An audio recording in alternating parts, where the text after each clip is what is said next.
and welcome into another episode of Avarian Mail. I am LastofAvari, and this episode is dedicated to this power bank that I recently purchased.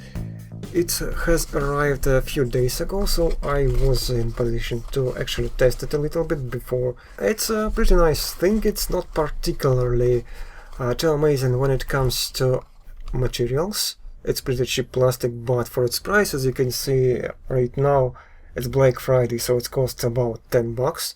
I bought it for 12, which was still like 40 or 50% off, so yeah, that's pretty nice. It regularly costs $23 on AliExpress, and locally something like that would cost you in Belarus even more. So unless you are really in a hurry, it simply doesn't make sense to buy this sort of device from your local distributor, from your store, because yeah, it will be much faster, because it would take most of the time about 1 month to deliver something from China to Belarus. Sometimes you're a little bit more lucky, but I don't think it will arrive faster than in 3 weeks. But that's basically the only pro, and the rest are cons.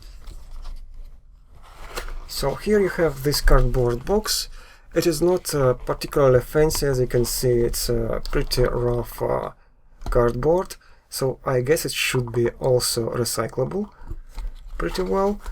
Inside of it you get this power bank in this nice soft bag. It is also covered with protective film, which I already removed to prevent scratches, and yeah, actually it can be scratched pretty easily if you look at it.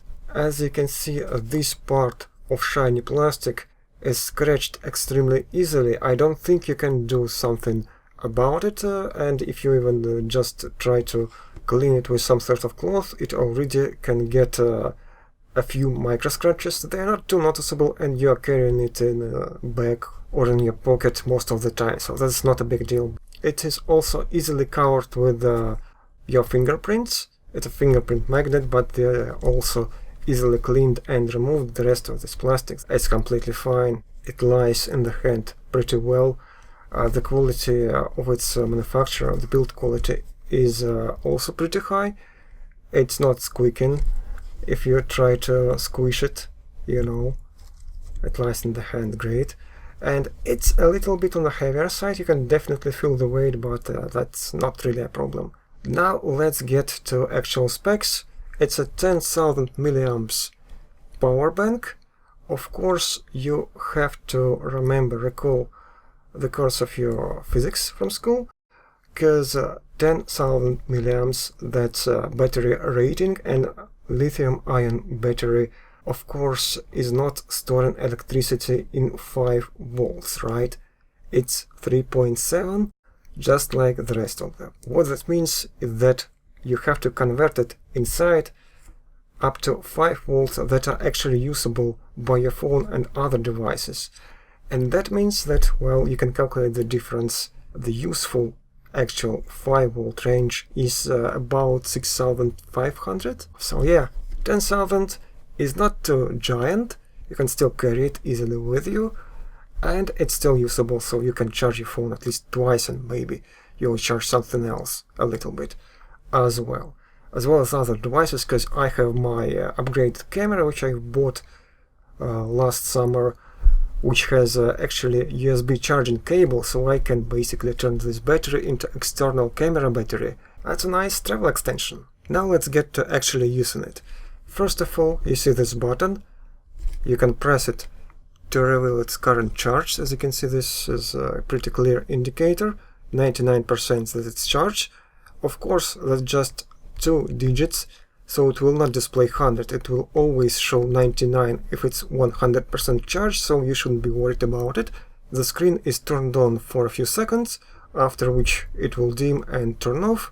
When it comes to actually charging your devices, you have 2 USB ports, A1 and A2. They are marked right here. A1 is rated for 2 amps and A2 is rated for 1 amp of power, so that's collectively 3 amps.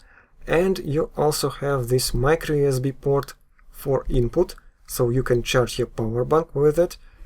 And you have this USB Type-C port also for charging, I use them both, they work fine. When you are charging your power bank, the screen turns on and slowly blinking, so you can see that it is being charged indeed. And it's also blinking when you are charging your phone. If this power bank only has like a few percent of this charge left, well, that's an indicator that, yeah, sure, it is pretty low, so you should probably recharge it as well.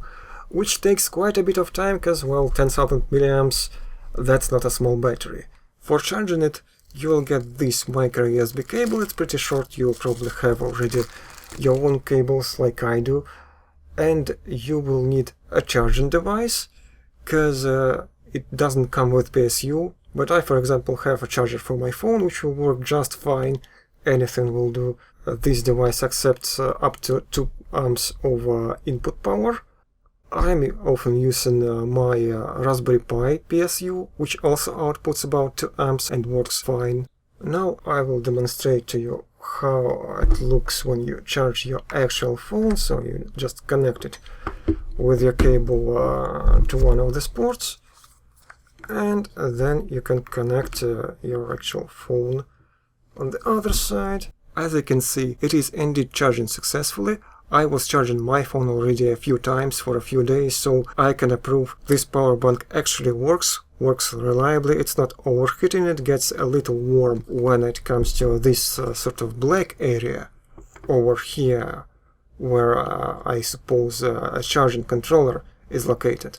But it's not getting to extremely hot or really hot temperature, so we will obviously see how it will work in the long term, but so far it's great.